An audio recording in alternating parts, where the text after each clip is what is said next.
안녕하세요. 창업 정보 채널 리드멘토입니다. 창업을 얘기하기 전에 창업을 둘러싸고 있는 환경에 대해서 먼저 얘기하고 가도록 하겠습니다. 일단 우리나라 경제 상황을 살펴보면 현재 저금리 시대임에도 불구하고 저물가 저성장이 이어지면서 경제가 유동성 함정에 빠질 수 있다는 말들이 나오고 있어요. 시중에 풀리지 않는 유동자금이 대략 한 1100조가 넘어섰다고 그러고요. 그리고 이미 수년 전에 돈맥 경화라는 신조어까지 만들어졌습니다. 게다가 사상 최초로 디플레이션 우려가 발생하면서 D의 공포라는 말이 나오고 있어요. 창업을 하기에도 그렇고 경제가 굉장히 지금 현재 어려운 상황이다라는 걸 보여주는 거고요. 또 반면에 취업 시장은 어떻습니까? 스펙이 좋은 인력들이 계속해서 많아지면서 경쟁이 더 치열해지고 있고 인기 없는 일자리들은 오히려 인력이 부족하다고 합니다. 한쪽에서는 구직난, 또 한쪽에서는 구인난이다, 이런 말들이 나오고 있는 상황입니다. 일단 원하는 일자리에 들어가지 못한 고급 인력들이 창업을 준비하는 경우가 많아지고 있고요.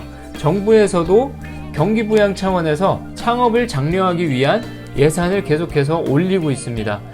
그런데 창업에 대한 상담을 하다 보면 실제로 어디에 기준을 두고 또 준비를 해야 할지 방향도 잡지 못하고 있는 경우가 굉장히 많아요. 그래서 저희 리드멘토가 현실적으로 창업에 도움이 되고 또 창업가라면 반드시 알아야 되는 그런 정보들을 이 채널을 통해서 알려드리고자 합니다.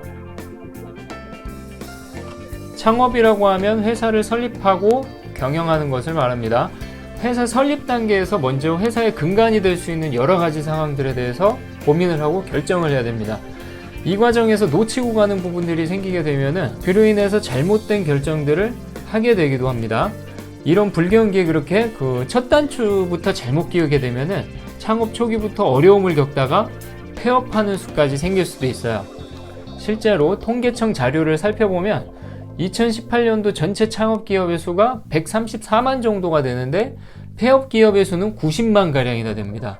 통계청에서 발표한 기업 생멸 행정통계 보도자료를 보면 국내 창업 기업의 70% 이상이 5년 내에 폐업을 한다는 조사 결과가 있었어요. 쉽게 말하면 10개 기업이 창업을 했다면 5년 내로 7개 기업이 망해서 나갔다는 얘기예요. 그만큼 창업이라는 게 어렵고 실패 확률도 굉장히 높다는 겁니다. 그렇다면 어떻게 해야지 창업의 성공률을 높일 수 있을지 지금부터 함께 알아보도록 하겠습니다. 회사 설립 단계에서 가장 먼저 고민해야 되는 것은 창업 아이템의 선정입니다. 일반적으로 아이템 선정 방식은 크게 두 가지 정도 유형으로 나눌 수가 있어요. 첫 번째 유형은 창업 박람회에서 아이디어를 얻는 것, 그리고 주변 지인들의 권유를 받는 것, 아니면 창업자가 스스로 잘할 수 있다고 생각하는 일을 고려해서 아이템을 결정하는 방식이고요. 두 번째 유형은 직장 생활을 하면서 익숙해진 아이템으로 창업을 하는 경우예요. 보통은 이렇게 두 가지 경우에 해당된다고 보면 될 겁니다. 내가 잘할 수 있다고 생각되는 분야, 아니면은 경험이 충분하다고 느끼는 분야. 다른 사람을 설득할 수 있는 아이템이라면 그 어떤 거든 괜찮다고 생각을 합니다. 그런데 어떤 유형이라고 하더라도 절대로 간과하면 안 되는 부분이 바로 아이템에 대한 수요와 공급의 분석입니다. 수요가 없거나 혹은 수요가 있더라도 공급이 넘쳐나면 그 아이템을 통해서 수익을 창출하기란 굉장히 어려워집니다. 수요가 없고 또 공급이 많아도 내가 하면 다를 것이다 라는 생각을 갖는 분들이 많이 있어요. 이게 창업자들이 흔하게 빠지게 되는 착각입니다. 그러면 수요와 공급을 어떻게 분석해야 하는지 보도록 하겠습니다. 경영학교에서 배우는 조사 방법론이나 시장 조사론, 이런 걸 통해서 하는 분석은 현실적으로 맞지 않는 부분이 굉장히 많아요. 만약에 이런 학문의 이론대로 수요 공급을 조사하고 분석하려면 그 과정에서 사업 예산을 다 써버리게 될 수도 있습니다.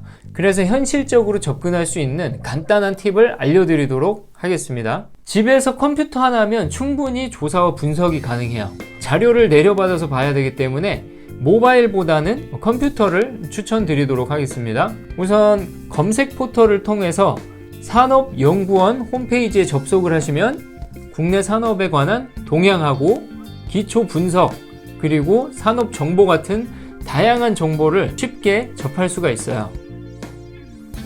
상단 카테고리에 보면 동향 분석이라는 항목이 있고, 클릭해서 들어가면 매월 발행되는 산업 동향 자료를 내려받으실 수가 있습니다. 산업별 정보 카테고리에 들어가면 산업별 기초 분석과 산업 자료들 또한 내려받을 수 있습니다.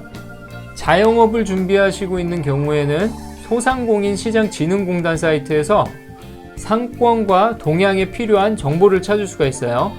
검색 포탈에서 소상공인 시장진흥공단을 검색해서 홈페이지로 접속하시고, 상권 정보 시스템을 클릭하시면 상권 정보 페이지가 나옵니다. 상권, 경쟁 상태, 입지, 수익, 이런 다양한 자료들을 수집할 수 있어요. 상권 분석 바로가기로 들어가시면 창업을 희망하는 지역과 영역, 그리고 업종을 선택하시고 분석하기 버튼을 누르시면 창업에 필요한 정보를 수집할 수가 있습니다. 그 어떤 자료에도 수요 100, 공급 80 이런 식으로 명시되어 있지는 않아요. 정보를 수집하신 후에 그 정보를 토대로 해가지고 분석하는 작업을 직접 하셔야 합니다. 이렇게 수요 공급 분석을 통해서 아이템을 선정하게 되면은 실패 확률은 줄이고 성공 확률은 좀 더 높일 수가 있겠죠. 좋은 아이템을 선정했다고 하더라도 자금이 없으면 아무것도 할 수 없겠죠. 크게 보면 사업장이 있어야 되고, 또 직원이 있어야 돼요. 또 제조업이라면은 기계 설비가 있어야 되고, 또 원자재, 부자재가 있어야 되겠죠. 도소매업이라고 하면은 시장에서 판매할 수 있는 상품을 사 와야 되겠고요. 물론 지식 서비스 산업 같은 경우에는 원자재나 부자재 이런 것들이 필요가 없죠. 기계 설비에 들어가는 자금 또한 필요가 없겠죠. 그래도 서비스 영역을 제공해줄 직원이라든지 사무 업무를 봐줄 인력들이 필요합니다. 혼자 나가서 직접 서비스 영역을 제공하겠다고 하면 자금 부담은 상당히 줄어들기는 하겠지만 홍보 마케팅 비용은 있어야 될 것입니다. 어떤 업종에서든지 보수적으로 한 6개월에서 1년 정도는 수익이 나지 않아도 버틸 수 있는 자금을 미리 준비해야 돼요. 그래야지 안전하고 급하지 않게 운영을 하실 수가 있습니다. 이런 자금들을 어떻게 조달하는 게 가장 현명할까요? 일단 모아놓은 자금으로 사업할 수 있다면 좋겠지만, 자금이 모자라는 경우에는 주변으로부터 투자를 받을 것인지 아니면은 금융기관에서 자금을 끌어올 것인지 우선 결정을 해야 돼요. 일단 전자의 방법으로 조달된 자금은 자기 자본이 되는 것이고요. 후자의 방법으로 조달된 자금은 타인 자본인 차입금이 되는 것입니다. 투자로 구성된 자기 자본은 갚지 않아도 된다는 장점은 있지만, 창업자 입장에서는 차후에 그 수익 분배라는 커다란 비용이 발생한다는 단점이 있어요. 이에 비해서 금융기관을 통한 차입금은 리스크를 혼자 다 떠안아야 된다는 그 불안감이 있지만은, 사업이 성공할 경우에는 이자를 제외하고는 모든 수익을 혼자 가져갈 수 있으니까 자본 비용이 가장 적게 드는 방법이에요. 리스크가 크고 실패에 대한 우려가 있다 그러면은 투자를 통한 자금 조달이 좀 더 현명하겠고요. 반대로 갑자기 누군가에게 연락이 와가지고 돈을 벌어다 줄 좋은 아이템이 생겼다고 투자를 권유한다 그러면은 그 투자는 리스크가 클 확률이 높아요. 일단 비용이 상대적으로 적은 차입금을 활용하는 방법도 다양하게 있죠.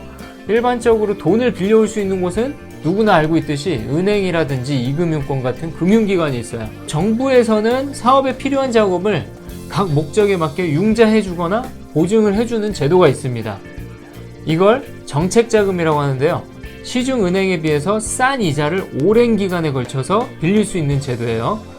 이걸 활용을 잘하면 재무적인 측면에서는 낮은 비용으로 단기 차입금을 줄이고 높은 유동성을 확보할 수 있는 좋은 수단이 될 수 있습니다.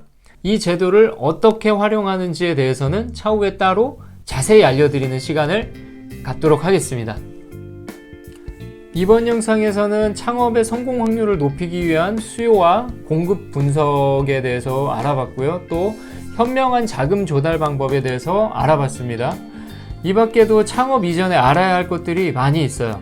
당연히 모든 걸 다 공부하고 창업을 할 수는 없습니다. 또 시시각각 발생하는 변수들 또한 만만치가 않을 거예요. 그래도 창업을 하고 경영을 하는데 어떤 요소들이 있는지 알고 시작하는 것과 모르고 시작하는 것은 결과에서 큰 차이를 가져올 수 있습니다. 앞으로 여러분들의 창업에 도움이 되는 정보를 많이 알려드리도록 하겠습니다. 다음 시간에 뵙겠습니다. 감사합니다.